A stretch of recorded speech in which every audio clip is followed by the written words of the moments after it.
കോഴിക്കോട് ജില്ലയിലെ ചുള്ളിക്കാമ്പറമ്പ് സഖാവ് അഴീക്കോടൻ സ്മാരക വായനശാലയുടെ വാർഷികവുമായി ബന്ധപ്പെട്ട് അതിന്റെ സംഘാടകർ മതരാഷ്ട്രവാദം ഇന്ത്യയിൽ എന്ന പേരിൽ ഒരു സംവാദം വെച്ചു. എന്നാൽ പരിപാടി തുടങ്ങാൻ അല്പം വൈകിയത് അവസരമാക്കിയിട്ട് സംഘപരിവാർ പ്രതിനിധിയായി പങ്കെടുത്ത പി ജയേന്ദ്ര മാഷ് തനിക്ക് പറയാനുള്ളത് വേഗം അങ്ങ് പറഞ്ഞ് സ്ഥലം വിട്ടു. പക്ഷെ മതരാഷ്ട്രവാദം ഇന്ത്യയിൽ എന്ന ഒരു തലക്കെട്ടിൽ ഒരു സംവാദം നടക്കുമ്പോൾ തങ്ങൾ മതരാഷ്ട്രവാദം മുന്നോട്ട് വെക്കുന്നില്ല എന്ന് വിളിച്ചു പറയുന്ന സംഘപരിവാറുകാരൻ അക്കാര്യം മറന്നു. ഏതൊരു സിനിമയിൽ അത് എന്നെ ഉദ്ദേശിച്ചാണ്, എന്നെ മാത്രം ഉദ്ദേശിച്ചാണെന്ന് ജഗതി പറഞ്ഞ പോലെ മൂപ്പർ അതങ്ങെടുത്ത് സ്വയം അണിഞ്ഞു.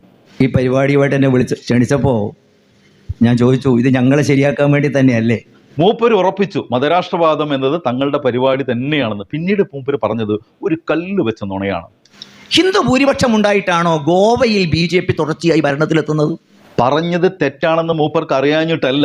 ഗോവയിൽ 66% ഹിന്ദു മതക്കാരാണെന്നും 25% ക്രിസ്തു മതക്കാരാണെന്നും 8% പേരെ മുസ്ലിങ്ങൾ ഉള്ളൂ എന്നുള്ളതും ഈ ഇന്റർനെറ്റ് യുഗത്തിൽ തിരിച്ചറിവുള്ള എല്ലാവർക്കും അറിയാവുന്ന കാര്യമാണ്.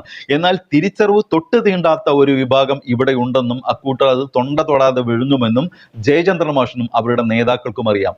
ഒന്നുമില്ലെങ്കിലും ഇതൊരു AI കാലമല്ല മാഷേ. നമുക്ക് ഈ ചോദ്യം ജെമിനിയോട്, AI സാങ്കേതിക വിദ്യയിലെ വളരെ പോപ്പുലർ ആയിട്ടുള്ള ഒരു ആപ്ലിക്കേഷനാണ് ജെമിനി. ആ ജെമിനിയോടൊന്ന് ചോദിക്കാം, ഗോവയിലെ മതപരമായ ജനസംഖ്യ അനുപാതം എങ്ങനെയാണ്? 2011 സെൻസസ് പ്രകാരം ഗോവയിലെ മതപരമായ ജനസംഖ്യയുടെ അനുപാതം താഴെ പറയുന്ന രീതിയിലാണ്. ഹിന്ദു 66.08%, ക്രിസ്ത്യാനി 25.10%, മുസ്ലിം 8.33%. ഇതാണ് വസ്തുത എന്നിരിക്കെയാണ് ഹിന്ദു ന്യൂനപക്ഷമായ ഗോവയിൽ ഞങ്ങൾ ജയിക്കുന്നത് മറ്റു മതക്കാരുടെ വോട്ട് കൊണ്ടാണെന്ന് മൂപ്പര് പറയാൻ ശ്രമിക്കുന്നത്.